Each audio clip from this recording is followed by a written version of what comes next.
All right. Welcome, everyone. First of all, I want to welcome everyone to World Australia's Advanced Manufacturing Industry Network.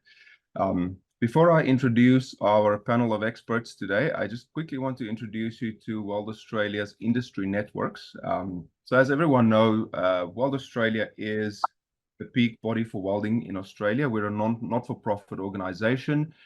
We have various services. We're member-based. We have various services in the welding industry, welding certification services, auditing services, training services, and consultation.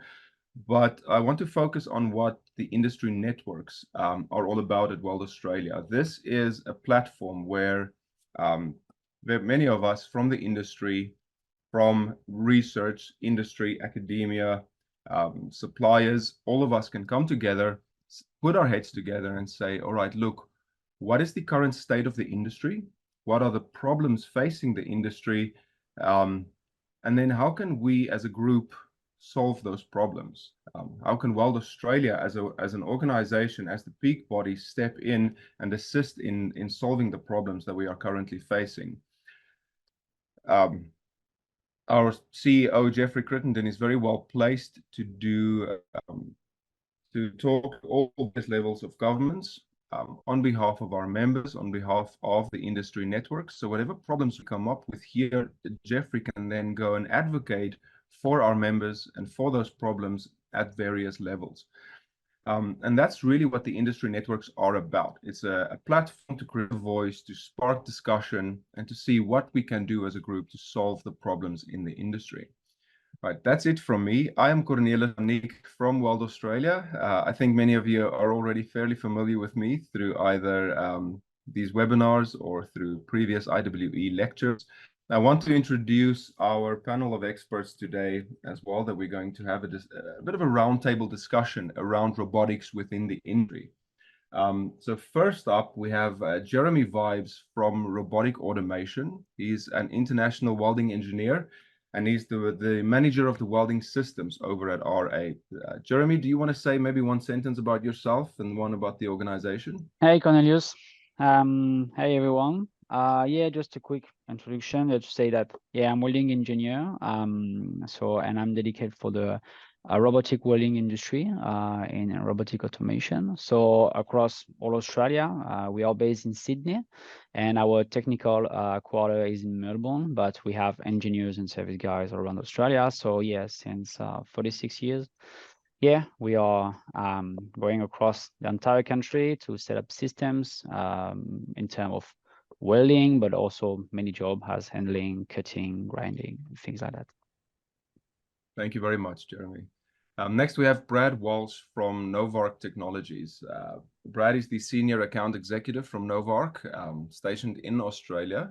Novark is originally a Canadian company who is now also gaining a firm foothold within Australia. Brad, if you want to say a few sentences. Thank you for the invitation. Thank you for being here. Yep, my name's Brad Walsh. I'm the Senior Account Executive across the Australian, New Zealand and Asian marketplace. Novark Technologies has manufactured a robot that welds pipe.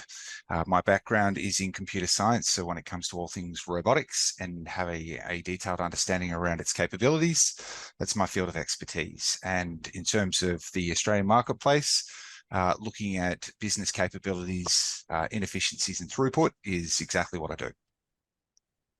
Thank you very much, Brad. Thank you very much, Jeremy. So I will lead the discussion today and then direct various questions to Jeremy and Brad, but I also do want to open the floor to everyone here today, as this is more of a discussion-based webinar, as it is a webinar with set presentations and set talks. Later on, we will see a few presentations from both RA and Novark around some case studies where robotics have made a big difference in the industry. But I want to start by just setting the scene pretty much for the need for a webinar like this, the need for automation within the welding industry, and why we are here today. So through the past, and this is something Weld Australia has been advocating a lot on. Many of you would have heard these statistics before, but within Australia, we have one of the most keenly felt skill shortages across history. Up until this point, it's probably the most desperate it has been thus far. We about 2 years ago, we had a skill shortage of roughly about 70,000 skilled welders. Now, at the time, it was more, the skill shortage is, the number of skill shortage is higher than the number of welders actually working in the industry at the moment. Every fabricator we used to visit, we asked the question, by how much would you ideally want to double your workforce if you were to run at optimum capacity? And like clockwork, not all of them, but most would say something like, if we could double the amount of welders we have. Currently, a lot of them were and are running at 30 to 50% capacity. And then it goes without saying, if you have a metal fabrication industry that runs at roughly about 50% capacity, that has a very strong impact on the economy. Now, 2 years later, the situation, this number has grown since. We're not sure of exactly what that number is, but, and I'm hesitant to make a guess, but it would roughly be closer to about 75 towards 80,000 at the moment. Now, why do we have this strong skill shortage at the moment? So, for the most part, we need to inspire the younger generation to take up the trade. Many of the younger generation looks towards other career pathways, such as engineering. They want to go to university, study a degree, which is really good. There's nothing wrong with that, but we do need to encourage more of the young apprentices to take up the trade of welding. Now, the trade of welding, it's not an attractive trade. If you just look at it from an 18-year-old's or a 16-year-old's point of view, there's fume, there's a lot of smoke, it's warm, it doesn't look very attractive. So Weld Australia has various initiatives in place at the moment to try and address this extreme skill shortage that we're facing. We have advanced welder training centers in various high schools, various technical high schools. We utilize the augmented reality training system of the Soldermatic. We have them, several TAFEs have embraced them as well. We also have these advanced welder training centers in correctional facilities, teaching low-level prisoners a trade before they're reintroduced back into the world. We also run various initiatives such as an Indigenous welding school that we're advocating for at the moment, and that's gaining traction. Also, we have initiatives of women in welding, and those two groups are two groups that are sadly highly underrepresented within the welding industry. So we're also advocating very strongly to get more welders from these various sources, but this is, it's not enough. We need to do more. Automation is not the answer, it's not the solution, but it's a very important part of the solution. So as an organization, as the peak body, we are advocating very strongly on behalf of automation. And it doesn't necessarily have to be robotic automation. I mean, a lot of fabricators will do well with perhaps getting more workpiece positioners or arc manipulators, and then move on to looking at something like cobotics and then eventually robotics. So it's endless what you really can do to increase your level of automation, because there are various levels of it. If you want to go to full automation, then that requires you getting a welding robot or even a cobot and integrating that into your workflow. Now, when we look at the welders currently in the industry, roughly about 20% of the welders currently working in the industry, roughly 20% of the welders who identify as welders are actually suitably qualified to weld. This is qualified and certified to a standard such as your ISO 9606, which is your welding standard for welding personnel.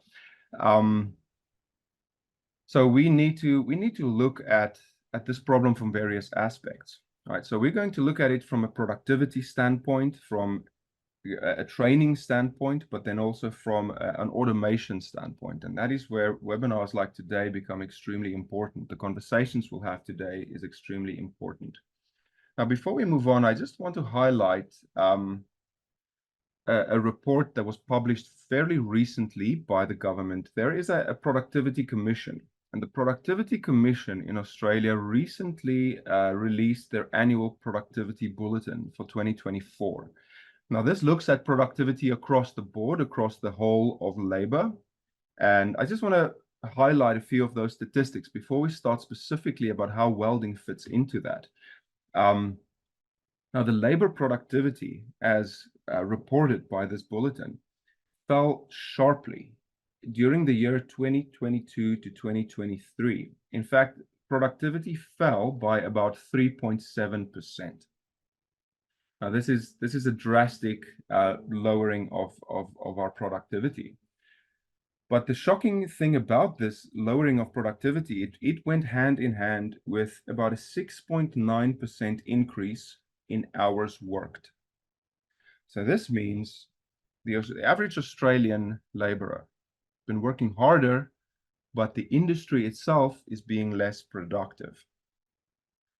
All right, so the next statistic on the list was that was published by this bulletin is the capital to labor ratio. In other words, the amount of capital we invested into our labor workforces, whether this is technology, training, resources, capital invested across the board, also fell by 4.9%. So there's been a 4.5% lower financial investment into our labor forces, and we saw an expected, probably, fall in labor productivity. Now, the manufacturing industry specifically saw a 1% decrease in labor productivity. All right, so this has more strongly related to the welding industry. So Weld Australia looked at this bulletin and said to ourselves, all right, we need to grasp the welding industry as a whole much better. So let's look at the productivity of the welding industry. So we're currently launching this study. And we started this study with a member survey that we send out to all of our members. The survey has not yet run its full length of time, but we're getting close to it. But we have some idea of what we're working with already.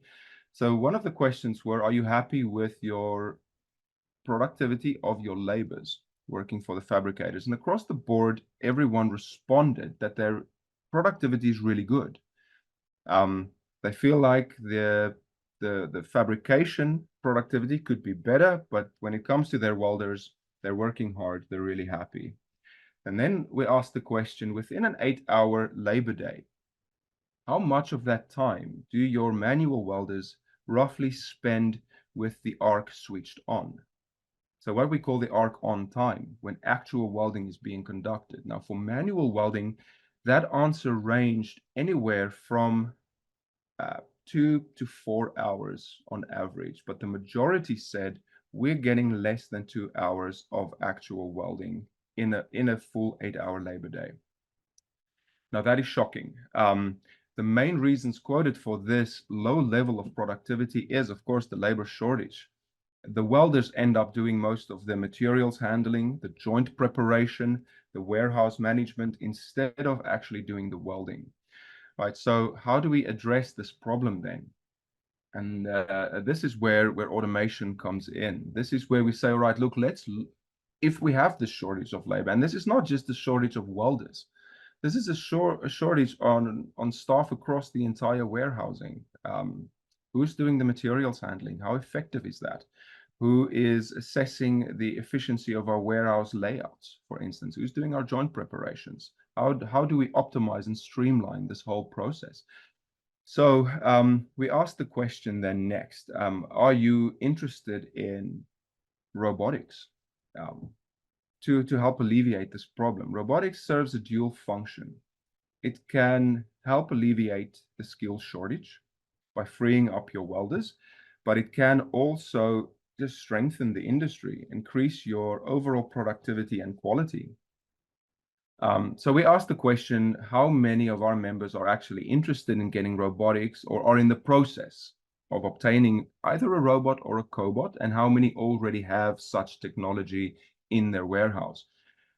10 to about 20% responded with they're interested in robotics, they're in the process of asking questions, perhaps acquiring robotics for their workshops, but only about 5% of all of those members said that they already have the technology within their workflows.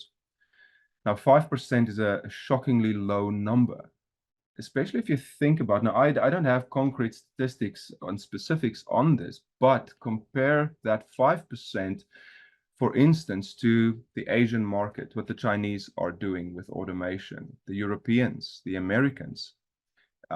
Are we on par with these international markets when it comes to automation? So I want to direct and open the floor now to discussion, and I want to direct this question, the first question, to our experts. Jeremy, I'll come to you first, and Brad, well, what do you feel the Australian market is like with regards to automation at the moment, and why do you feel is the reason for such a low number of fabricators currently employing automation? Yeah, yeah, Cornelius. You said a lot of things very interesting, and the fact, from my point of view, and robotic automation since 36 years in Australia, one of the first topic is to say that the market is very small. So in Australia, we are 25 million of people. In each country, we have big cities such as Sydney, Brisbane, and Melbourne, but also Perth. And then everything is related to the size of the market: transport, piping, structure, construction. And since a few years, yeah, we are also connected to this kind of report. They say that everything is coming because the markets need to scale up. And that's why now, after a few decades in the lower range of automation, we are feeling that not just on welding, but on also different kind of industry. Yeah, the automation is going is moving forward, and little by little, it's very different than maybe 20 years ago, because 20 years ago, obviously, everyone knows that they were the automotive industry. It was just increasing the quantity of automation, and that makes sense. But now Australia is back with different industries, such as defense, the trailer market. So trailer market is very interesting for us because it's related directly to the transport, and the transport is very important because we don't have any field border. Australia is an island, so the only transport is between different states and different industry area. So transport is a good clue to say that, yeah, if the transport increase, maybe the activity also increase. And for example, for trailer market, between 22 and 23, we have seen the quantity of trailers, so which is scale trailers, container trailers, tank trailers, increase by 17%. So it's the historic result. This is the result after many years of just result and years of effort by many governments to push manufacturers to increase their productivity, to increase to change the facility, to increase the field, how to produce more. And yeah, so now this is maybe the result of a few years between the need, between the skill shortage, between also the government is helping a lot to try to do the best to improve the capabilities, and then everything is moving forward in the best way. So yeah, I think now we have the good things in front of us, and now it's now the position to be able to, I think, be more simpler how to introduce the robotic and the automation in the industry, how to start, what are the best questions, and how we can now manage, okay, I want to implement a robot, but is it maybe the best year? Is it the best topic? Is it the best part or the best project? And we can also give an answer and say, oh, we buy this way, you will be more confident. And yeah. All right, thank you for that, Jimmy. So it's not all doom and gloom. You have definitely witnessed the growth within the automation. All right. Yeah. Thank you very much, Jeremy. Brad, do you have some insights for us? Especially perhaps, Brad, you can also just give us some insights from the Canadian perspective. But you yourself are Australian, but you work with the Canadian branch of Novarc fairly often. Would there be any strong differences that you see between the two countries as well, especially on automation? Yeah, certainly there is. There's quite a number. So firstly, I'll just go back on something that you said, around 20% of the arc on time over the course of the shift. According to the American Weld Society, so kind of like their peak body over in the US, they actually stipulate the same arc on time as well. So a arc on time measurement over a period of a day. What we try to do in any form of automation is exactly what you're trying to solve, which is how do we get that arc on more often? And the real comparable differences between Australia and particularly Canada and the US, is the way by which they start to measure and monitor their daily weld volumes. So there's a couple of things on what I'm saying. The first one is, in Australia, we seem to measure things by man hours, whereas in the US, they're measuring it by factor diameter inches, or they're measuring by diameter inches. So they have an understanding around their weld volume that gives them the position to be able to isolate exactly how they can adapt to a new and upcoming project and make them far more competitive rather than just a bit of guesswork. So there's probably a difference there. The other difference that I see when I'm going out to fabrication shops is that we're trying to become more automated in terms of our process. So when steel comes in, and in my example, pipe goes out, there's a whole process by which, where are they putting that steel, where are they turning it into a process by which we're then putting that out the door and then out to the customer. So there's operational, I guess, blocks in terms of what I see here in the Australian marketplace. And when I first came into the market, going back into your questions, what's it like? And why do I feel that the reason is why it is what it is right now? I think there was a real fear factor when I started in the marketplace, when I started talking about robotics in terms of pipe welding robotics. And what I uncovered is that the fear factor was twofold. Firstly, it was employees feeling that they were going to lose their positions. And it was also the business that hadn't really had the level of support when they'd purchased foreign equipment before. So coming into this marketplace, it's really just having to adjust and explain to businesses that this isn't a means by which automation is taking over any of your employees. It's repositioning your employees to more of those sophisticated and trickier components of the welds. And certainly for aged employees, it keeps them within the workplace for longer because they're able to use automation as an enabler rather than disabling. And then certainly from a support level, businesses are now starting to see that support is critical to the operation of automation when they're bringing that into their fabrication shop. So to go back on what I'm trying to say, what it's like right now, Weld Australia actually produced a similar report at the middle of last year, and essentially at the end of our Q4 over here. And the number one factor has still been the same, which is we're in a labor shortage, but yet only 20% of businesses actually said that they would actually invest in robotics as a means to be able to solve that problem. So overcoming the barrier of technology that can enhance, not disable a business is key, and having support for that piece of robotics is paramount within that marketplace. And of course, employees are not being depositioned within the workplace. I think that's just a myth. I'm not sure where that came from. But certainly what I'm seeing is a high level of productivity when it's engaged correctly in order for it to achieve the outcome that a business is looking to achieve, with everyone stable within the workplace. Yeah, no, I hear exactly what you're saying. Christian, I see your hand is up. I'll give you the floor in a second. But there has been this fear of robotics replacing the workforce, but the reality is you still need a skilled welder with the eye for your correct welding angles, torch angle, travel angle, contact tip to workpiece distances. You still require that skill to effectively program either a robot or a cobot.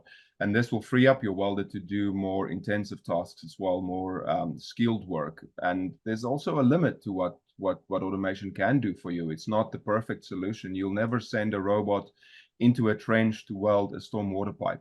You'll always need a skilled welder to still do that. Exactly. Yeah. Exactly. I mean, you're spot on with what you're saying. In terms of the way that we view this, when I first came into the marketplace, I thought that perhaps maybe the younger operators may actually be the ones that are interested in our technology because we've gamified exactly what we've created. Whereas the older welders, we kind of felt that perhaps maybe they might be off-put by this technology, but their understanding and capabilities of understanding exactly what is happening during that weld process is just it's really enabled them to be able to support the younger people coming through the trade as well, to understand what they should be seeing as well. It's actually been an enabler, as I mentioned before. Exactly. Christian, I see your hand is up. Go ahead. Yeah. I just wanted to, what Brad said is really resonates with us as well. We see that there is an intense fear of adopting automation. Chris, before you go on, just say one sentence about yourself, where you're from, who you're with. Oh, sorry. So my name's Christian Kruger. I'm the technology manager at Lincoln Electric, based in Sydney here. So we've got branches all over the country as well, Perth, Adelaide, Sydney, Melbourne, Queensland. So yeah, and the feedback that I get from our sales managers in the different regions, particularly interestingly enough in Western Australia, is that there's a big fear of automation. Not for any particular reason, only for the fear of the unknown. And purely because of that, the adoption rate is very, very low. And I think that's really the crunch point, is how do we get that adoption up? So what is the solution if it's this fear? How do we create more awareness of the technology? How do we create awareness of what the technology can and cannot do for individual fabricators? Is it simply a matter of training apprentices and then doubling that up with a training course in automation, just to give whoever enters the market now both of those skills and the know-how and the knowledge? Or does it go beyond that? Because my fear is also that not many fabricators, or not enough fabricators, actually visit trade shows such as the Australian Manufacturing Week. How can we inspire more fabricators to visit, to go out and effectively see what's out there, for instance? I think also critically to what Brad said is that historically there have been I think there have been a couple of suppliers in the Australian market who have been not local suppliers of automation, and they've sort of dropped technology into Australia and disappeared. And that's created a lot of distrust for automation, because unfortunately, if it's not your system, you can't run it. Only the fabricator or the system owner, let's call it, really has that deep intrinsic understanding and knowledge of how those systems work. And if you've been in I've seen it so much. I've seen it more. I've seen this story more than I've heard of success stories where an automation system has been implemented into a company by an external supplier or an integrator, and then they just disappear. And the customer is left with a very expensive white elephant in the room, and they never go back to automation again. There's a big uptake in high productivity equipment, just not automation. All right. Yeah. I'm just going to piggyback on what Christian's just said then. He's nailed it perfectly. In every appointment that I go through, in every fabrication shop, in every conversation that happens on a daily basis, they are the two considerations that a business makes.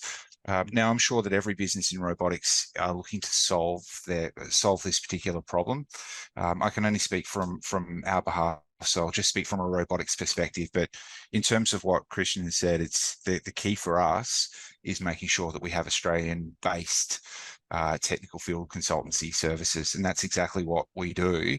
And like he said, you're going out to fabrication shops, and it's kind of like, like you said, it's the elephant in the room. So I think from a robotics perspective, where we could advance our sector is by having Australian-based support for that critical piece of infrastructure that may actually stop productivity within the workplace. And as I go through each of these conversations, that when I start with that as a point of vernacular in the conversation, where it drives is exactly where it needs to go, rather than that, hey, I don't think you're going to be able to help us because you don't have Australian-based support. So that's critical to the success of our industry, and most certainly the advocacy of automation. Yeah, that's exactly it. And proactive support as Yep. well. Yeah. Cameron Jameson, I see your hand is up. Yeah, Cameron Jameson, Industrial Laser. We do laser solutions right through from defence, right through to laser cleanings, including welding. The biggest thing I see out there is people are scared to spend money. They want the cheap option because they'd rather go buy their new Ferrari or their new Lamborghini than invest in technology to help their people do their job better. I'm seeing it every day. People would rather buy the cheapest machine direct from China, and then they call me for assistance. I just jack my price right up. This is where Australia needs to get smarter, and we need to get smarter as people to stop these people doing that and hurting themselves as well as the industry. This ties perfectly into what the annual productivity bulletin published, with about a 4.9 lower investment capital to labor ratio, which is significant. It's nearly 5% less investment. Stephen Van Duwen, I see you are also in the meeting. Stephen, if you're interested, would you quickly introduce yourself, who you are, what you do within the robotics space, and if you have an opinion on this, would be very welcome as well. Thanks, Cornelis. Yeah, Stephen Van Duwen, University of Wollongong. We've got a research group here that's worked closely with industry for probably the last 40 years. I myself 20 years. And I guess we're here to bridge the gap between what technologies are available to you today that weren't available to you yesterday, and how do they transition across to manufacturing across the world, but particularly Australian industry, for our unique. We've got some unique circumstances in Australia. And how do we make that easy for companies, SMEs, all the way to primes, to take automation and use it in a way which actually creates sustainable companies, but the competitiveness just goes to the next level. So we do it right from the fundamentals, like understanding what the next technologies are and developing those, but also right through the process of applying those technologies as well to the workforce. So the things that have been discussed today, been seeing for 20 years. So there's some things that have changed. And I guess in the last 10 years, that is Australia and the world is now digital literate. What I mean by that is the younger generation, and not just the younger generation, everyone can pull out a mobile phone and know how to navigate around it pretty fast. So whether it's automation or not, I think we are much more savvy on being able to get onto a digital welding set, to be able to set up a digital system allows records like procedural control to be fully integrated into capturing data. Our digital literacy is so much better today than it was 10 years ago. And the economics of these things, the software tools that have become available is just part of that wave of digital technologies becoming easily available to us. And so automation, I see the biggest change in the last 10 years, particularly robotics, is that our digital literacy takes away a lot of the risk, a lot of the challenges that we saw 30 years ago, a lot of the white elephants that we've been talking about. It makes it so much easier to start small and not have technicians that are only there to program robots. In fact, the welder should be able to go from CAD to part. You should be able to just do it for small volumes, as Australia is only really manufacturers of small volumes mostly. And you should be able to, once learn those fairly basic skills and come up to speed quite fast with the CAD tools available, or sorry, the programming tools available to you, really start to then explore where automation can be rapidly put throughout your processes and plan and your business plan. And I think that's really been the biggest thing I've seen in the last 5 to 10 years, I guess the university, my role here in our team that we have, we've got a small team that has been working with industry closely, is we've been working on those very difficult projects where, large automation projects and large primes. But there's technologies that really underpin that, trickle down to all the SMEs that can be easily placed in. And Cornelis, there's a nice example behind you, that Cobot. You said earlier, Cornelis, that getting younger people attracted to the welding industry is a really hard thing. I think it's easy. I think it's a digital welding set. It's hard if you've got a 30-year-old welder on a dirt floor and you ask them to just weld up flanges, time and time again. But if you give them a robot or a digital welding set, or a task that actually is interesting for them, then they'll flock to it. And that's what their digital literacy of those 18-year-olds is really high. Stephen, like what you just said reminds me of a case study we looked at in Queensland. One of our members, TEI, they employed a cobot to do basic fillet welds of a pipe on a plate, for instance. And they had one of their older welders program the cobot. I think the man was 69 years old and did such a good job of it that they quoted something like close to, just on that one single job, an increase in efficiency of close to 1,000%, where you basically program the cobot. That's the time you spend the most time lost on the project. Afterwards, it's just the throughput. But of course, that's limited to a small type of project that you can do on a tabletop where your components are fairly small as well. I'll just add one more thing. The comments that were made earlier are so true. So the welding expertise that we've had, particularly those older welders who've got a lifetime of welding expertise, that is a very unique skill set that should not just fit behind a robot technician. So if the welder can know how to quickly use the robot or automation as a tool, and if it's easy, if the programming and all those sort of things that are associated with that are so easy, that the welder can actually be able to program it, use it as a tool, and then refocus back onto their skill set, which is welding. I think that is where fabrication companies should strive to get. And I think that's what scares fabrication companies the most, that they have to have systems in place where people don't understand. They have to rely on external help if something is wrong. They need to configure an environment in their workplace. They have to rely on external help to do that as well. And I think we've moved a long way in even the last 5 years, so that all of that controls within the workplace. And you speak the truth. Jeff, I see you have your hand up. Thank you, Cornelis. I just would like to say a few words and wildly support Stephen. There's quite a few examples of, and I'd like to give two. One of older people and one of younger people involved in robots. Is anybody from BAE here today? BAE Shipyards in Adelaide? I think I saw Barry Smith. Yeah. Welcome, Barry. I was trying to hide. So one of the things that I think when BAE walked in, they'd already been fitted out with a complete set of robots for ship manufacture, and the way that they went about making the robots work effectively was by using experienced welders, not with a mechatronics background or anything else, but they had that experience and had the capability to set up the robots. And I think, Barry, that you'd agree that they're working really well at the moment. The last time I saw, and it's been a fantastically successful exercise for BAE. Yes, Jeff.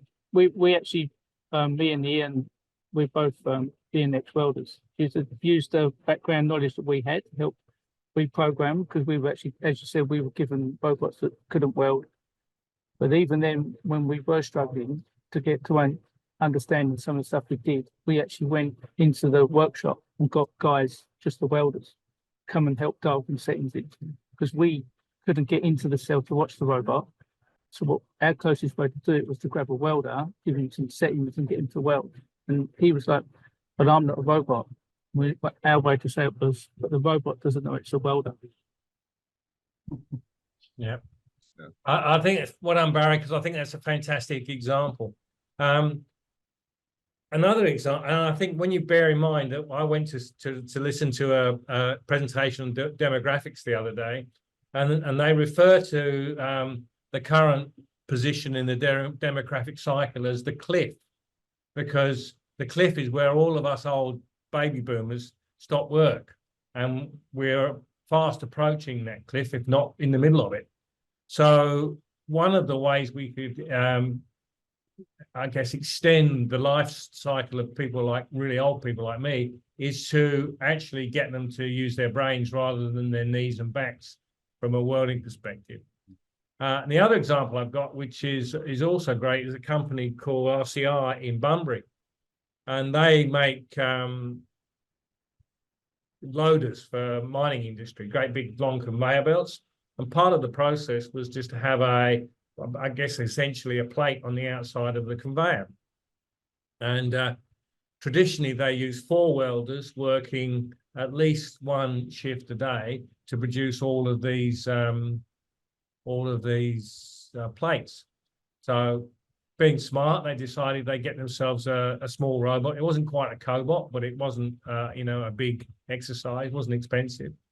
They gave the book to the youngest apprentice in the shop and said, get it sorted.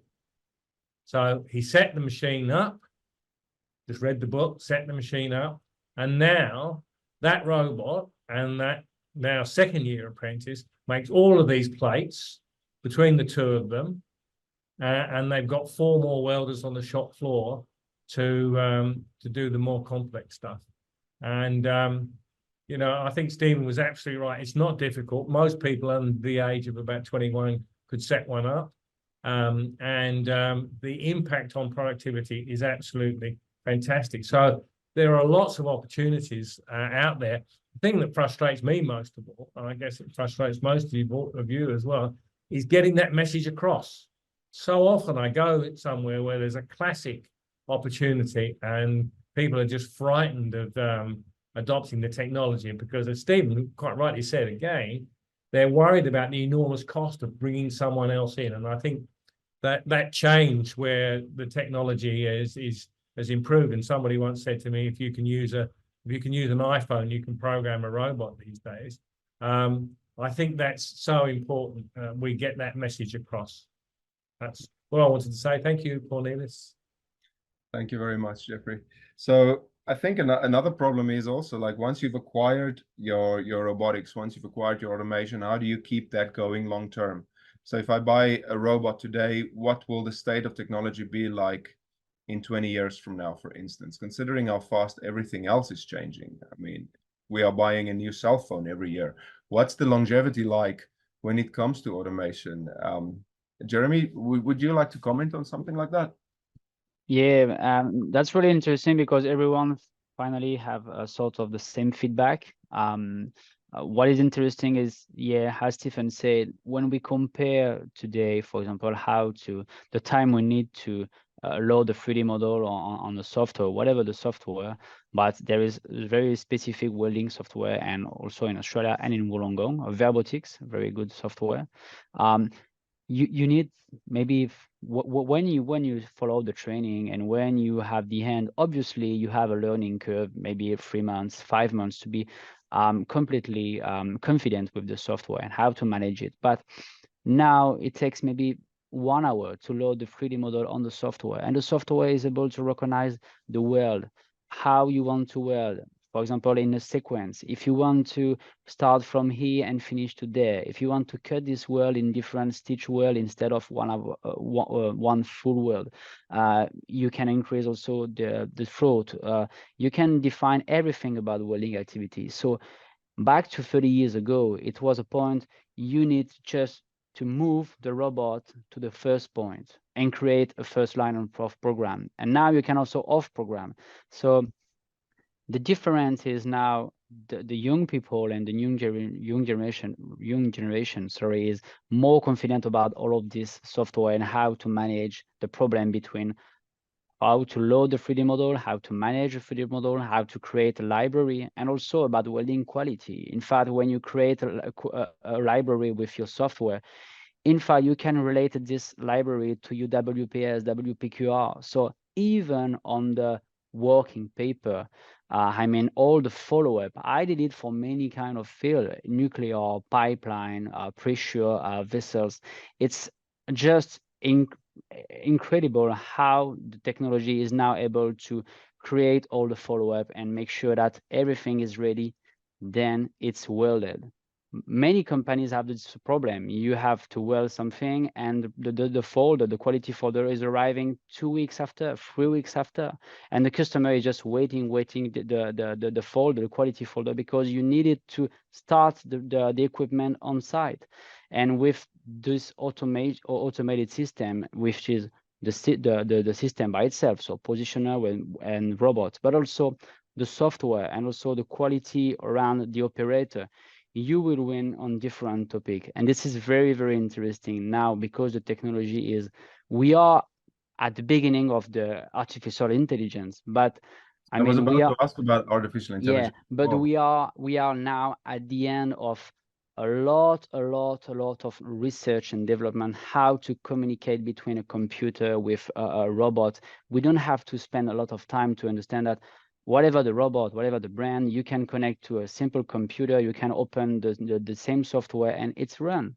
So in fact, now, yes, we need to bring together different generation, the skills and the experience from the older company, the older welder, how to set up a stick out, how to maintain ongoing the weld along the path. We need also the experience and the capacity to learn very quickly to the young people, really connected. And I think, and I also hear all across the world that some people are saying that a robot will just remove the welder, and it doesn't happen. It's not possible to avoid a manual welder, but as Geoff said, most of the time the welding system is able to start on a first project, and then when you have this capacity to load and feed this system, you will be able to feed with many things that you never thought at the beginning. And now you will have a system, and this system is able to do like the simple job, fillet weld, lap joint, also hard facing, but also even if the pieces are not exactly the same, now with the new technology, laser, seam finding, touch sensing, so we can touch the pieces with the wire. Can you imagine? And now you can recognize on the 3D model that the weld is not there, but just shifted by 5 millimeter. It's just fantastic. Yeah. And Seam now tracking is extremely important, especially with your thicker pieces that you're welding, considering distortion as well. correct. Very Correct. important. You can on the software. We discuss about it for tanker manufacturer. Aluminum tanker is very difficult, but even for aluminum trailers, they have 6 meter length welded, and you have to manage the distortion. So you can also on the system implement the back weld, which is you start from one point and yeah, exactly. to minimize distortion, you can set up a sequence. Yeah, and you can also do two robots welding at the same time in order to minimize. Correct.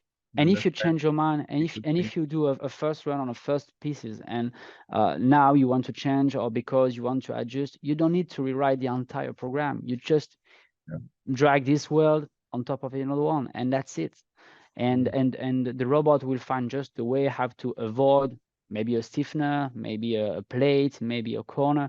And this is very, very interesting for how to implement and how to be confident. But as also the other guy said, the confidence also, and I understand that many manufacturers need to be more confident on the price and how to invest and how to be sure that the system will work. And now it's this also the point that they need also confident about which company is able to follow them and fix the problems, because as many machines they will have breakdown and things like that. So yeah, how to find the right integrator to set up and follow the system all along the years. So This is very interesting, and I do want to have a quick look at a few case studies before we go into a general Q&A session. But just one thing that I quickly want to touch on before we move on to have a look at some specific case studies from the industry that you've seen. Can you maybe perhaps comment on the decision-making process? So let's say, for instance, I'm a fabricator. I do small to medium-sized components.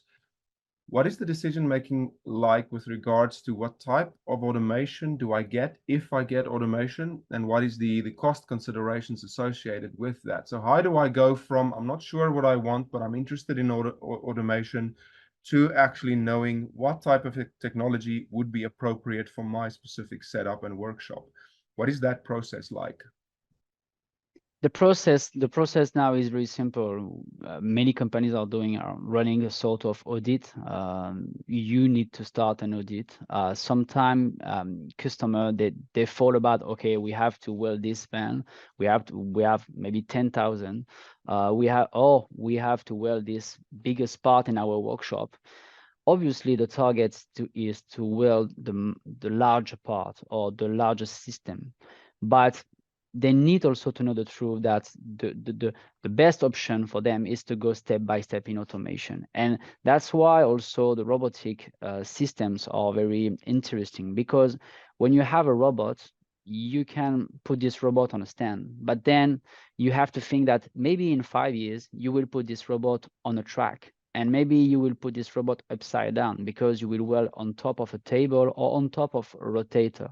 So how to figure this future is the job of the integrator. You should ask to your integrator to say, okay, I thought about this part, for example, this pen.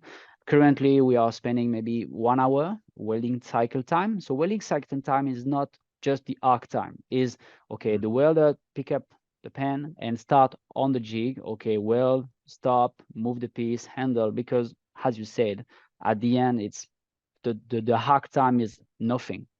So what is the cycle time? So when is coming in the welding bay and when is going out of the welding bay? And then how many pen per day, per week, per month, per year? It can be a very low batch, maybe 20 or 30. We can start to have some numbers, interesting and interesting results. And then when you present this opportunity to the integrator should come on your site and run an audit on site. And I'm very we have to put this finger on this. We cannot set up a system without a visit on site. And as another attendee said, many customers are saying that, oh, I have a robot, but now it's a weight paper in the container. Because what? Because no one is there to fix it, because the brand, because maybe the system, because maybe the software.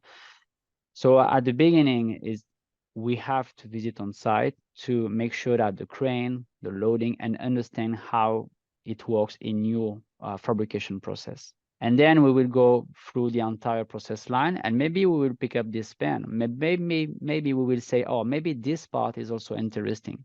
And we will think about how you can combine this pen and another part on the system.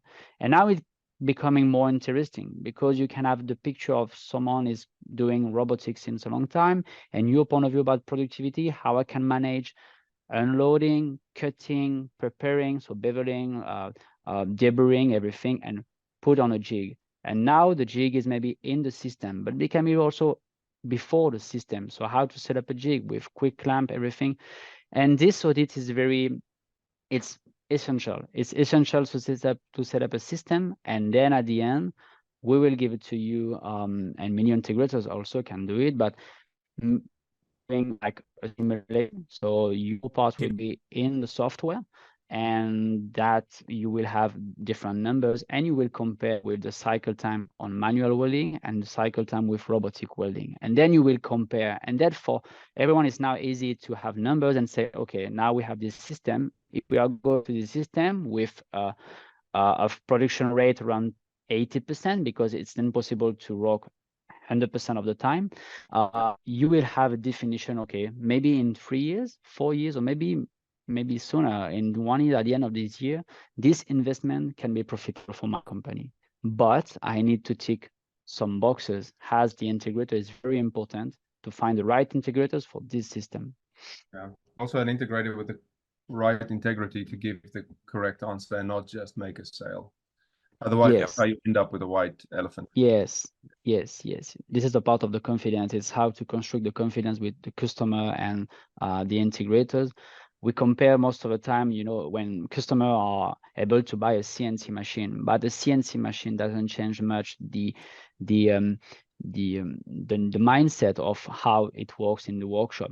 Of course, the CNC machine is clever because you have a better system, a better software, but at the end, it's still a machine with an operator in front of the machine. A robot is different because you will manage a robot differently. Exactly. And the footprint will be different. So you have to manage different things around the system. Brad, how is this process from your perspective? Yeah, so I'm just going to go back on something that you've said, that one of the problems is future proofing, right? So if you buy a piece of robotics today, how will it be in 3 to 4 to 5 years? Is it going to be superseded? At Novak Technologies, we've reverse engineered that process. We have the hardware right, and the iterations of software through our AI full stack robotic process allows us to have software upgrades. So hardware won't change, software will. With the hardware change, it's relevant to a potential new different product that we might be releasing into the market. So you're able to buy a robot today that will still be as current in 5 years' time because of that reverse engineered process. And we are a fully integrated AI robotics company. So what that means is if you're looking at future proofing, we are transitioning from cobots or collaborative style of robotics into fully integrated AI weld adaptability process, and that's through the optical process rather than a seam tracking process. So essentially, our camera is our AI is using the camera as a means to determine exactly where to maneuver and adapt to the path of the weld. So from a robotics perspective, that's why we've reverse engineered it so that it's still capable in 5+ years' time. But to go back on something else that you said as well, I think that the key, and Jeremy hit it really well, but in the key metric in terms of a conversation with the customer really does start with what are the problems that they're trying to solve. So in our industry, the first thing that we need to understand in pipe fabrication is that if I was a director of the business and I wanted a 3x current capability of my business, well, what's the first objection? You've got to win the projects. So having a means by what are you using as a productivity gain within your business that is going to allow you to reduce your man hours on that obligation. So winning the projects is the first instance. The second one is hey, if we won the project, how do we then deal with with our labor considerations or constraints within our business as well? So again, solving the second problem around what form of robotics you're introducing into your business that is going to solve that problem if you win those projects. And then the third consideration by a business is how do I ensure that, and I think it was Cameron who mentioned this before, how do I ensure that I'm gaining more profit line within my business and that I'm not buying a piece of capital equipment that's essentially just going to cost me a lot of money. So what we're trying to do is solve the core problems of business, whether you're trying to win the projects, trying to deal with your labor shortages or increase your profit margin and quality aspect of your business is exactly what you should be doing. Yeah, that's exactly it. I see another name here on the. Thank you for that, Brad. That was exactly what I was wanting to steer the conversation towards as well. It's like, how do we make money, and how do we solve our labor issues? And that's exactly it. I see another name here on the attendee list, and that is Andrew Short. Now, Andrew, I apologize if I'm putting you on the spot, but if you are willing to say a few words, Andrew Short, I know you work for Robotics, and you also solve integration problems. If you perhaps want to just give us a perspective from Robotics as well, if you're willing and able, that would be really appreciated. I'm not sure if Andrew is. Hey, can you hear me okay? We can hear you, Andrew. Yes. So, yep. if you can just give us a quick a sentence or two about yourself and about robotics and how you go about doing this auditing process that Jeremy was also speaking about how to decide what type of technology is appropriate for a certain problem that you're confronted with, Andrew. Yeah, absolutely. So I'm from Robotics. We make smart software to automatically program welding robots. So as a number of people have already talked about in a lot of detail, programming that robot, getting that welding expertise to produce high quality welds into a ready to run robot program is really critical. And that's a pretty tricky process with conventional programming. So we make some really clever software that analyzes a 3D model of your part. You tell us how you want your welds to be done. And then we'll figure out all the robot motions, all of the robot code, all of the kind of pathfinding to account for real world versus digital twin differences, plan all of those exact robot details so you don't have to, and generate a kind of a ready to run robot program with, you know, orders of magnitude quicker than conventional robot programming. I guess we often get approached by people who are just in the very early stage of evaluating if robotics is a solution for them. You know, we do focus specifically on the software aspect of things. And I think the biggest thing for us is finding a trusted integrator, really, if they're really that early in the process, finding a trusted integrator who can understand your process, look at all of the detail and take you through that process of how can I actually integrate robotics into my shop floor? Is it the right system for me? Because it's all well and good to say, you know, we can sell software that makes it really easy to program a robot. But if, you know, for example, if jigging is a major challenge for you, or if your part fit up is really inconsistent, your upstream processes are inconsistent, maybe you need to do, you know, maybe robotics isn't something you're quite ready for or something that you need to do some work on. So I think having a trusted integrator with a holistic view of your entire process, not just selling you a work cell, is really important. And yeah, having a partner that can give you that advice on the whole system is invaluable. Mm. Thank you for that, Andrew. I just also want to add that Andrew very recently won an Endeavor Award for his work within this space. So thank you for also being here, Andrew, and thank you for your opinion as well. Everyone, I want to Thanks, now, that's a pleasure, want to have a quick look at a few case studies, both from robotic automation and from Novark Technologies. Jeremy, do you want to show yours first? You sent me a slide this morning. I can quickly put that up if you want. I think you can also share it from your end. I'm not sure. I can open, but just to make sure that maybe it's easier, but it's okay. I can share it if you want. Let me open it. I'm not sure if Zoom is set up so that you can share from your end. Do you have the share screen option at the bottom? Yeah, I can share, but if you know quickly how to do it, maybe it's better on your side. Okay, now I have it open here. Let me do it. Yeah. If you have to look for the file, I might as well just share this. Okay, just tell me when I need to change the slide. Yeah, no problem. So we can jump quickly on the second page. Okay.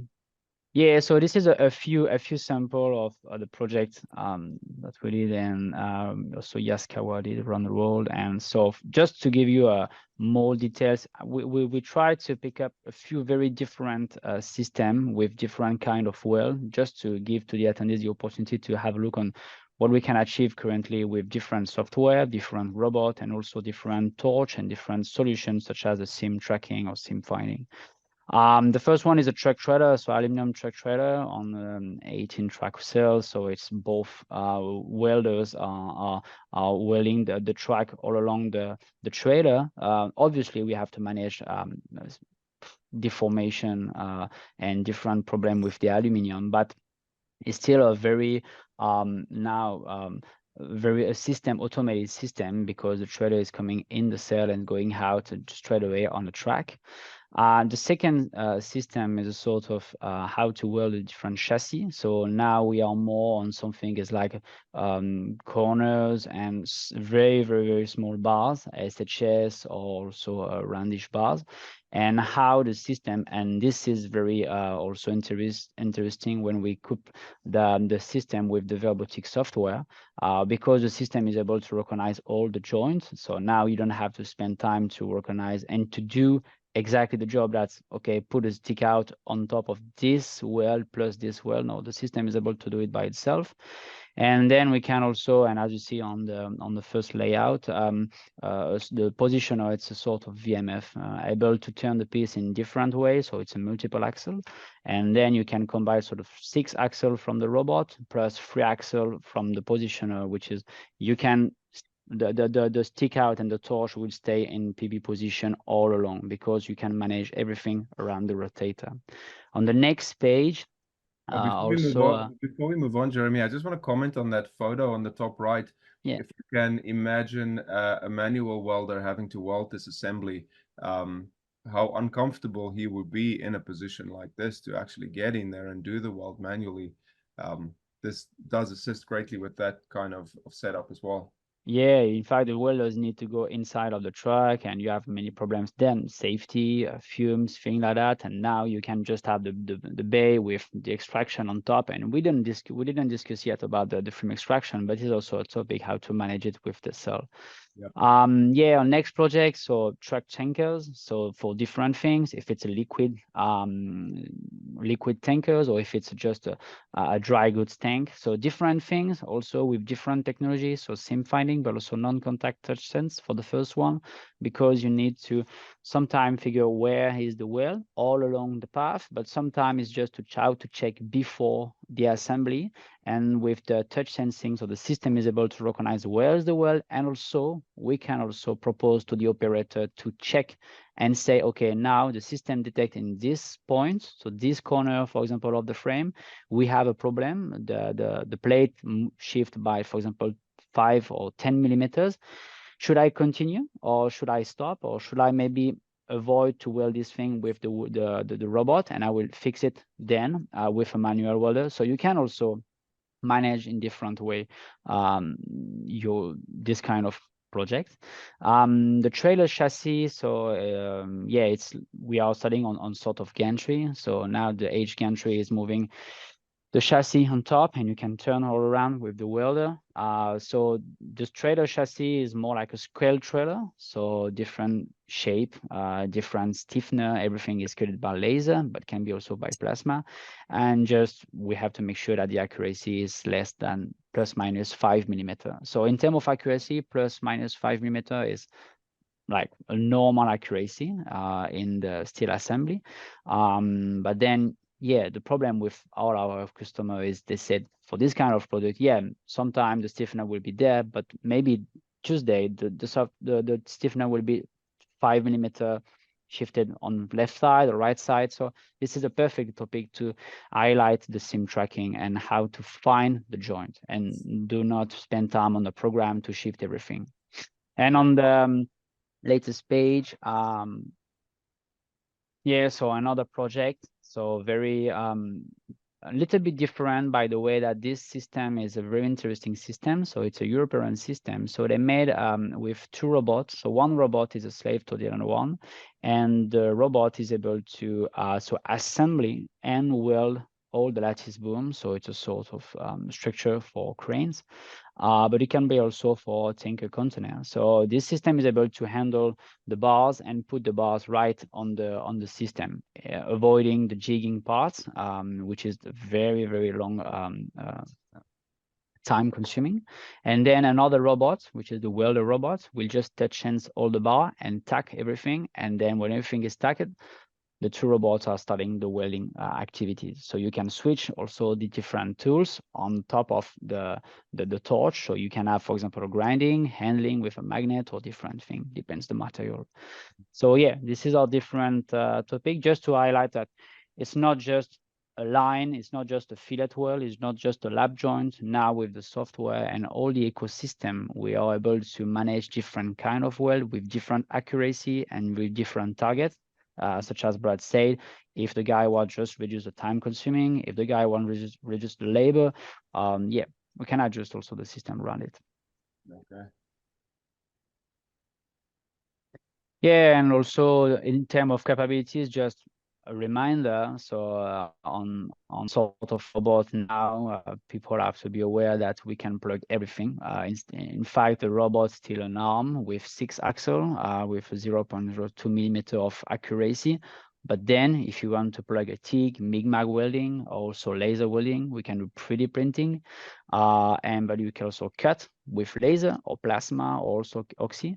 And then you can preheat also, of course, depends the material and depends what you want to do. And then you can plug also a scanner device able to track the weld, also able to scan a number on the plate. I'm thinking about the high quality level when people need to trace everything on their workshop. So where is this plate? This plate will be welded with this plate. So the system is able to scan. It can be a QR code, it can be a barcode, it can be also a number, able to say, okay, this day at this hour, the system welded this part together and create a sort of Excel library. And then you can also plug a grinding, polishing system, but also handling with magnet and different things. I was just about to ask about the grinding setup. Have you seen many examples of people purchasing a robot and using it mostly for joint preparation purposes? No, not for joint preparation. Joint preparation depends the thickness and depends also the shape, but most of the time the grinding option is more how to grind, how to reduce the tack, how to also to prepare, for example, the edge of aluminum, because I don't know, the assembly was made 2 weeks before, and everyone knows that when you want to weld and reduce the porosity, you need to grind the aluminum before welding. So most of the time it's using for very light grinding activities. We can, but at the end the problem will be the efficiency and the torque apply. So the robot is maybe not the best option to grind or prepare a bevel. For example, on mild steel on 20 millimeter is not the right option. And there is also a different option able to do it, maybe more efficient. But in terms of grinding, it's how to make sure that we can just reduce the tack impact on the weld if you want to weld on top of the tack, how to remove maybe dust, rust, or aluminum before welding. So we are just playing with that, and it can be a very efficient system. Awesome. Thank you, Jeremy. Yeah, and this one, yeah, it's an optimal production. So this sample is more, so we are taking this sample because it's a very very light project, very different than the other one. How to find the right productive, the optimal production rate for our customer.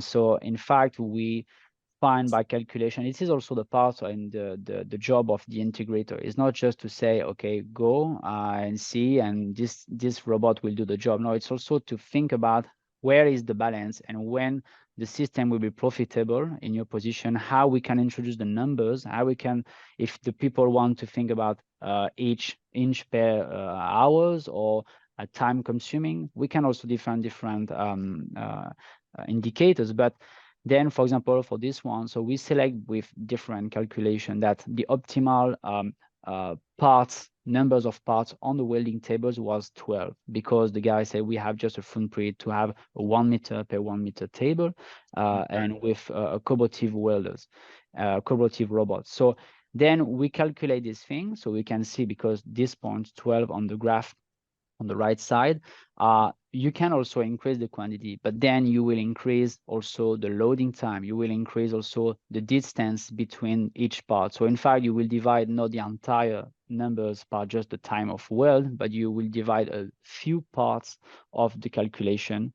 So you will not increase a lot your productivity. So then on 1 meter per 1 meter, we define that the good average was 12 parts. And then we run a calculate. So on our calculation, instead of 30 hours to make 3,000 parts with the collaborative mode, so in the slow motion with very like low speed, we can divide per 2 the time to weld 3,000 parts. And then we run another test. We increase a little bit the speed, again in the collaborative mode, which is more for safety, and with this just a little bit speed, like more with high speed. So instead of 1 centimeter per second, it was 150. The system is able to recognize a shock and like be on top of the regulation about the collaborative robot. And then we do the calculation with a full industrial robot, because if you want to set up your cobot, and once again, in 5 years, set up this cobot as a robot. You can just put the fence, put the sensor, the safety sensor, and the system will be able to run instead of 1 centimeter, 10 centimeters a second, it will be 1.5 meter per second. So like a nice speed robot. And then you divide the time per 6. So now it's more to give confidence to these people that, okay, we are engaging our confidence, our skills to say that in this system, if we are going to this point to the installation, we can be confident of those numbers. Yeah. So this is a part of the audit and how to take the end with the customer and be a partner and just not a seller, because when the system will be set up, we need to be there and try to make things happen. That's how we did. I was just about to ask whether or not this was part of your audit and your decision-making process, because it's brilliant. Thank you, Jeremy. Yep. Right. Thank you very much. Thank you very much, Jeremy. That was very insightful. Does anyone want to ask Jeremy any questions about these case studies? Feel free to post in the chat as well if you do have any questions. Yeah, we can go back to the question at the end also. Yeah. Yeah, we can. All right, but thank you very much, Jeremy. Brad, do you want to share some of your case? I do. The host is disabled the participant screen sharing, so you can either do that or I've just emailed you the preso. So up to you. Okay. So yeah, let me just find it on my email and download it real quick. Yep. Okay. So whilst you're doing that, I'm just going to talk to one of our case studies. So, and I'm going to set a bit of boundaries around that as well. I've no doubt have the VP of marketing listening in on this call. So I've got to be very mindful about not using this particular customer's name. I've been told that it's not something I can do. So the case study that you've got, I'll share. I'd like to put up on the screen, but just to understand that when we run our case studies, post implementation, installation. It goes over a year basis, where the case study that I'm about to share with you is a US-based case study. We are starting the process to find a case study in Australia. That client is Wilson Pipe Fabrication over in Perth, WA. And over a period of time, once I have that case study available for the Australian metrics, I'll share that with you, Canellis, and then obviously we can look at it from there. But in short, the first one I wanted to mention, I won't mention their business name, but if I did, everyone here would know exactly who I was referring to. They work in the oil and gas sector, and the 3 parameters that I mentioned before, the three key metrics that was a consideration for this business is how do they win more business. First consideration, they're a pipe spooling company. They work in the pipe fabrication sector. They wanted to win more work. So the first consideration was how do we win more work? Now, with the integration of the SWR that we were able to put in there through the productivity gains that they were able to receive, they were able to reduce their bids by 35%. Now, that might not be every business in here that is looking to have that drastic reduction. Their aim was to dominate the marketplace where there were a lot of projects and they wanted to win those projects. So introducing technology, our specific technology, gave them the ability to be able to bid on those projects through our project management team as to what the weld times would look like and the weld volumes that they needed. And they won those projects with a 35% saving that they were taking to the marketplace. The second hurdle that they faced is that now that we've won the projects, how do we deal with our labor constraints? Introduction into the SWR meant that they were able to get the capacity of the robotics that we put in place to achieve equivalent to about 5 to 8 employees per shift. So they went to 2 shifts. They increased their productivity significantly. They actually increased it by nearly 300%.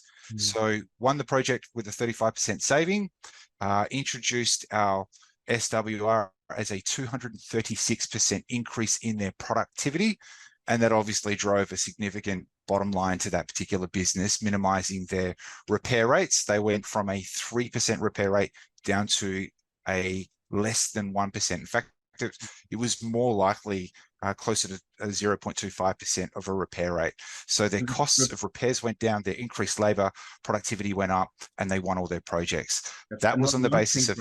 Sorry to interrupt you. One thing that's quite often overlooked in case studies like this is that repair rate. So we always look at how much faster can I weld, how much faster can my turnaround be, how much money can I save, but that is highly underestimated, is what is the reduction in repair rates, which is an equally important parameter. Absolutely, it's a critical parameter, and I think Andrew was talking about some of the process by which, if you were working in robotics, how do you formulate a process to ensure that you correctly consult to a business to an outcome which meets their expectations, right? So in one of the first instances, we take that process very seriously, and we go through a very methodical process by which we're identifying their weld volumes, we're identifying their weld repair rates, their cost of repair rates, and we're going into fabrication savings, we're going into fabrication calculations, we're going deep. And we go to that stage because where we're driving towards is this customer right for this product? Yes or no? If this customer is right for this product and this is where they're wanting to go, then we can go further. And Jeremy said it before, consultation is not via video conference, it's via face-to-face. So understanding the fabrication layout of that operation, understanding where they do their tack, where are they doing their fit-ups, where are they planning on doing their welding, what does their total throughput look like, and where are the inefficiencies within their business, do they have access to cranes? There's a whole bunch of things in what I'm saying right now. So repair rate in the Australian marketplace is very close to the US and Canada. I'm seeing about 3 to 5% in terms of their repair rate. There are some businesses that have less than 1% repair rate, but the cost of repair in Australia is considerably higher. So evaluating that part of the process is just cause for going through the automation process in the first place. It solves not just your problem of labor, but then also your cost of fabrication, where you have operational losses within your business. So looking at Colonial Web though, so if you just want to scroll down a little bit on Colonial Web, I'm not going to read through everything that you see on this screen, but I think what's really important, if you can just go up just a little bit, one bit more, and stop right there. So their operational challenges were scalability. So they had a very small limited footprint on a very large fabrication floor. And I'm seeing that in the Australian marketplace as well. A lot of the fabrication companies are doing multiple levels of fabrication, whether it's piping, whether it's structural, whether it's multiple different disciplines that they have within their business. So in particular, this particular business is not too dissimilar to a lot of businesses. The fabrication floor space is paramount within a business, and its occupation for access to cranes, to the way that they set up their operation, is really, really important.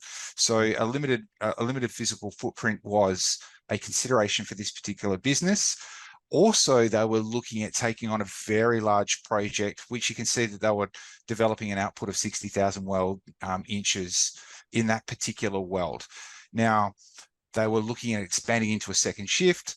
They were looking at space constraints, as I said before, and of course, financial constraints in terms of cost of second shift.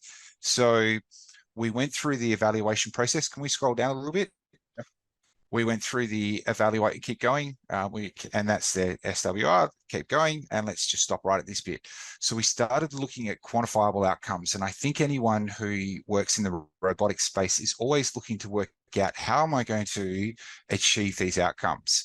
So before implementing our machine, they had a high level of productivity between 80 and 120 weld inches per shift. And for anyone that understands those weld inches per shift, a common business in Australia would hit about maybe 60, maybe between 40 and 60 inches per shift.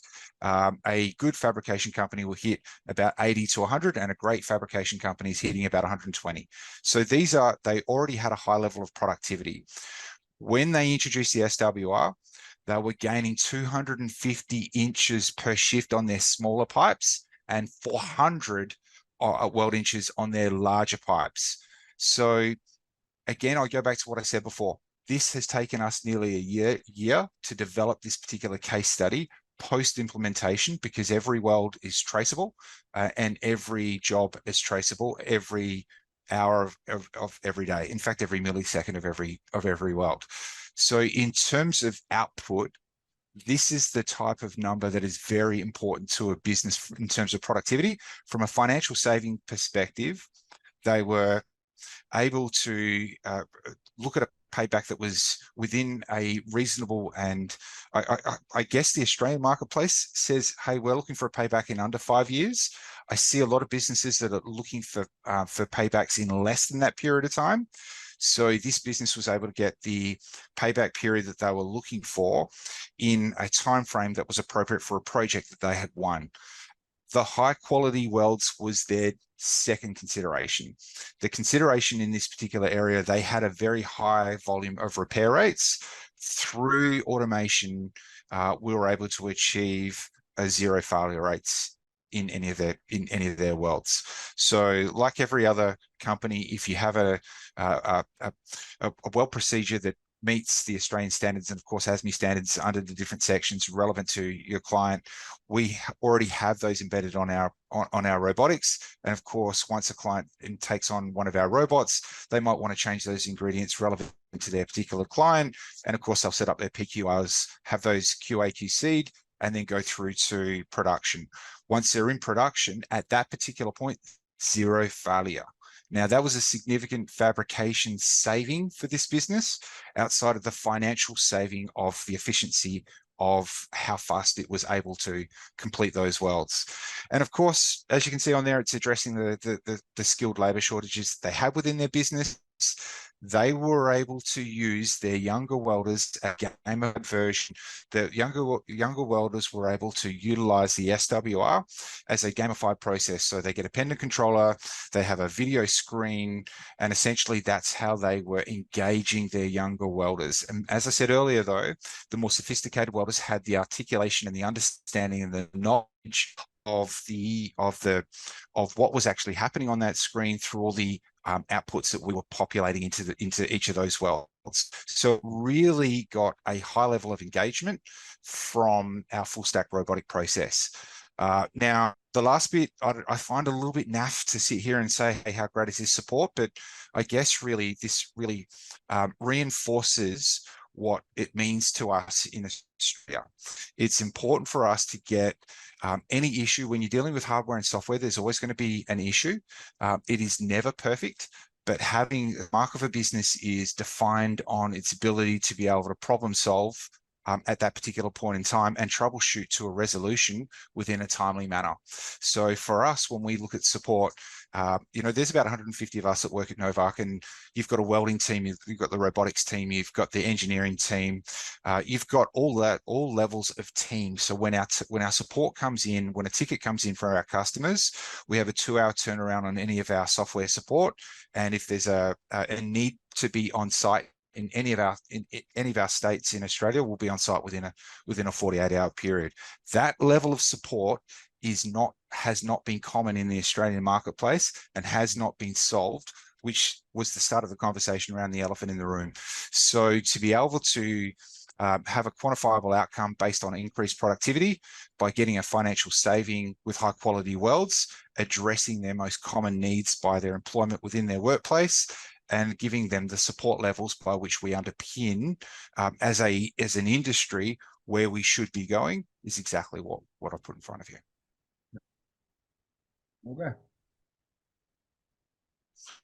That's pretty much it. I don't want to talk too much about us. You can have a look at their company, and I'll leave that at this stage, if that's okay.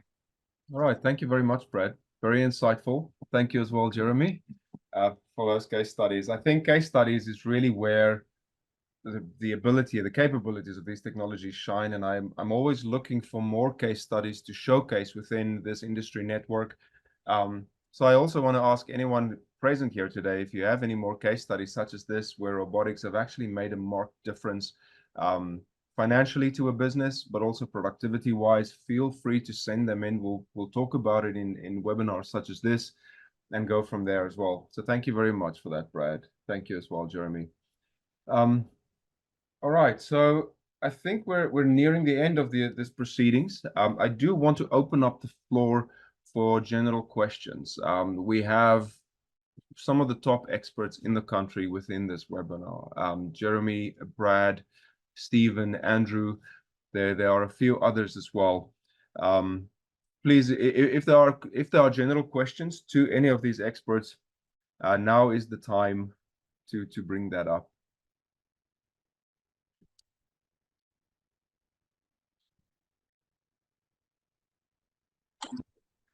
Arthur Rifkin here. I'd like to ask Jeremy and Brad, I have been in and out, so I might have missed something. I'm looking at mobile units of repair. So if you've got a dozer, needs automated welding concepts introduced, is there something in the small aspects of mobility to get this off the ground? Hey, can you hear me? Yes. Yeah, sorry. Can you just also can you define more a little bit what about mobility? It's getting a little bit. Well, a smaller unit, these units that you're providing look very complex, stable, and site, in a workshop site. Whereas I'm looking at the further aspect into where you might have to go to a site to repair something that is regular. The repairs, mining sites, you've got a guy with a big truck, got all the equipment, he's got welding skills, but to get the job done quicker, to get the job done with less repair aspects, is there a smaller unit? But are you doing on-site welding or more out-facing? Because I know in mining you're doing a lot of out-facing.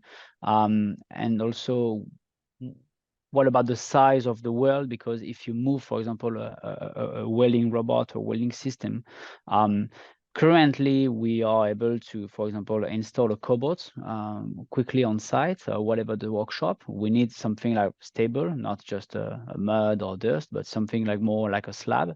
But then with a collaborative mode, you can also teach, for example, different weld. I'm not saying that if you will do it, if it's just for one weld or a few weld, maybe it will be more not really profitable. But at the end, if you need to do very often on different work sites, the same kind of weld, for example, fillet weld or hard facing or lap joint.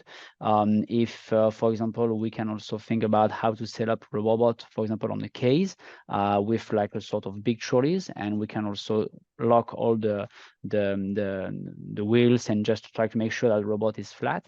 Then, yeah, with a collaborative mode, you can teach easily something like that, and you can use it. But I will say that if you want to weld on site, what is your current welding process? Is it a MIG-MAG or is it TIG welding, or is it because you need a gas maybe? No, it's generally the quick in and out repair jobs on mines, on sites like a mine site. And I see the positive aspect of what you're saying, and I think that's where another stage of your progress of robotics could come in a lot progression further.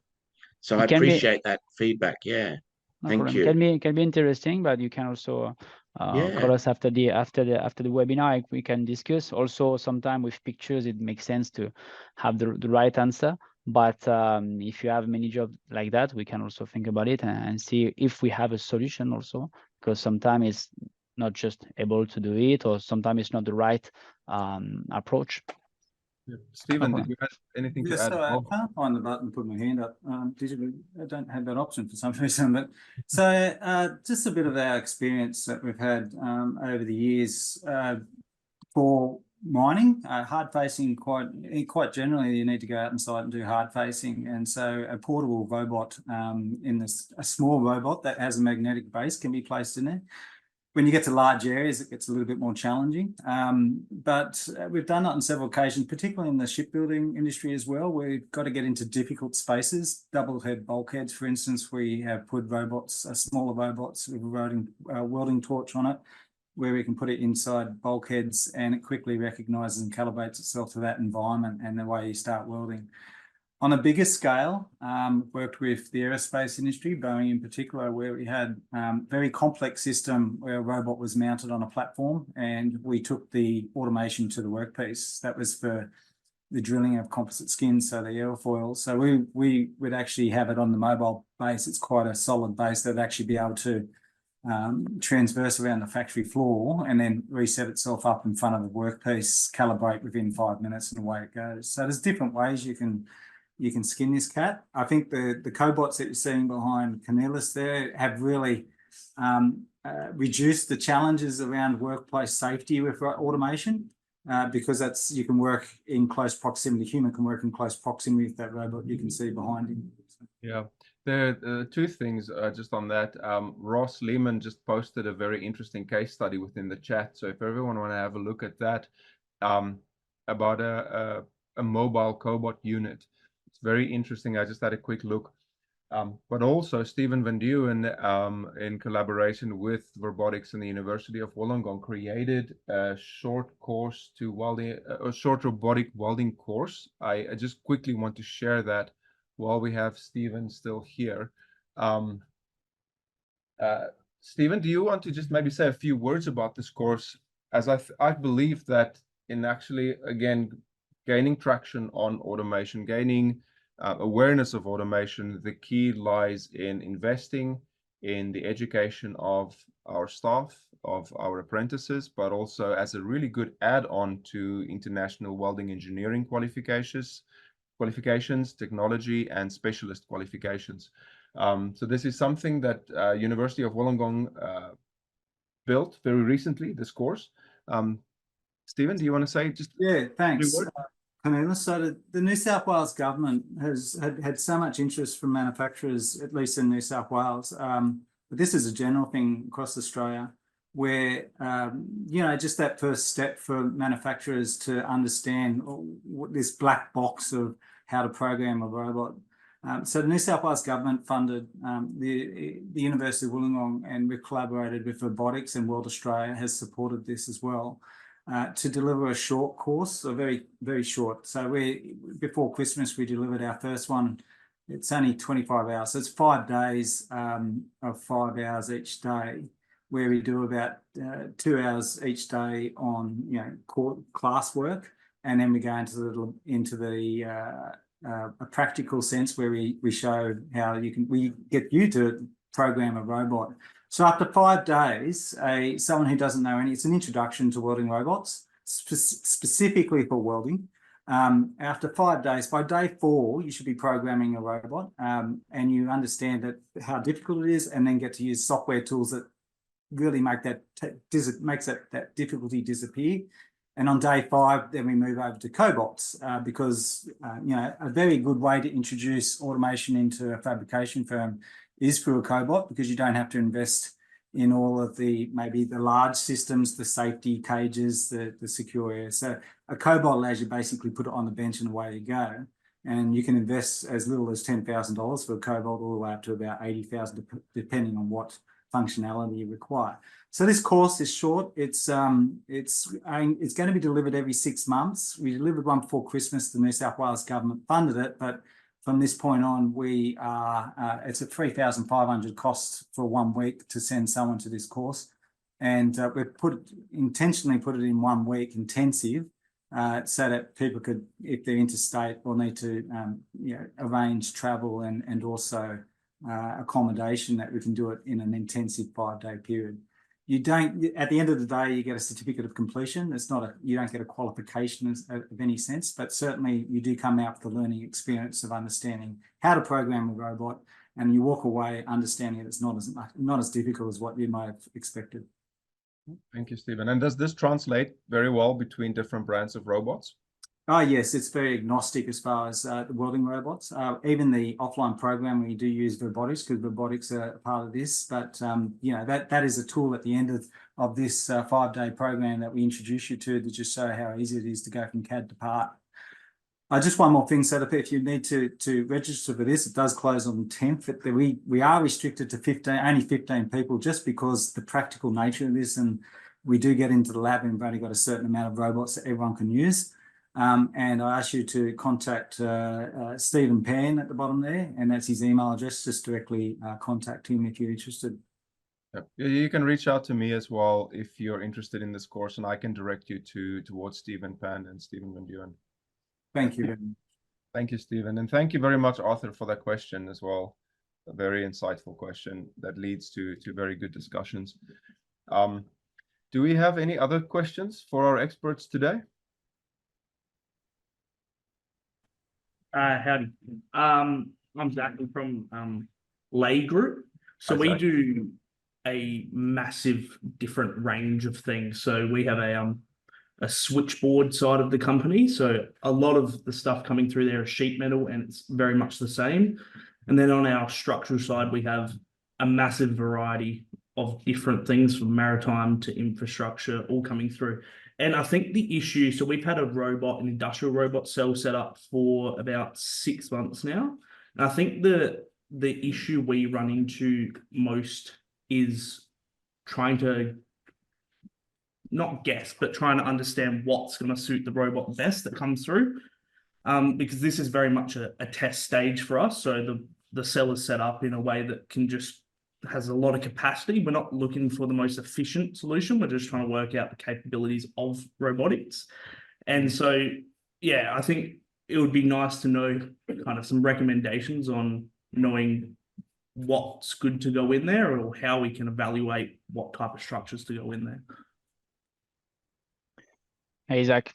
I think the right answer is, yeah, you have to do many, I would say, different things. And if you have already the system, maybe you can also send me an email with pictures and layouts, and we can also figure what you are trying to achieve. And we can also figure what could be the best next step and how to handle the system. But yeah, can be interesting. Is a simulation software. We haven't looked at it yet, but I think that might be the next step if that's the right path to go down. Yeah, and what about your integrators? So we got set up from a company called Advanced Robotics from Victoria.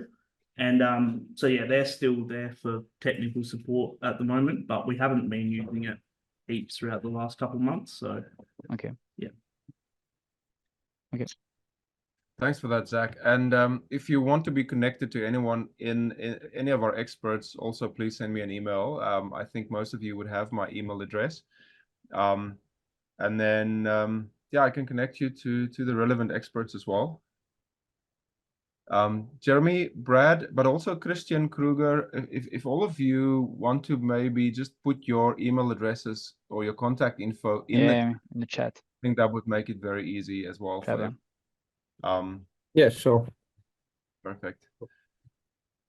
And also Andrew Short, if you're still here, if you want to put your info in the chat as well, that would be good.